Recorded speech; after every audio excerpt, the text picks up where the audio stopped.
Reyna, may kailangan ka ba? Gusto ko lamang pasalamat sa inyong kabutihan, mahal na Reyna.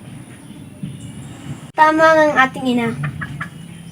Karapat-dapat ka nga bilang mamuna sa ating banwa. Ngunit isang bagay na lang, Reyna. Ano yan, kamahalan?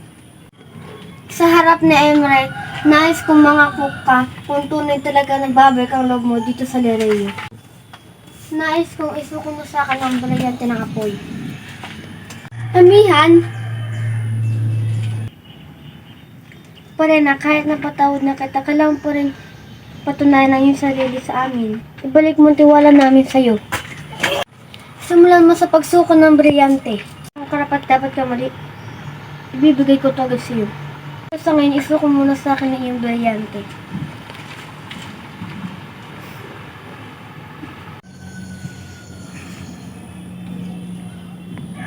Hindi mo na gusto na aking panangkala, Reyna.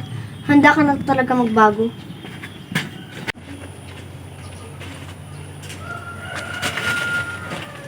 Pansamantala kong ipinapaubaya ang brilyante nito bilang patunay sa aking maling isnangarin.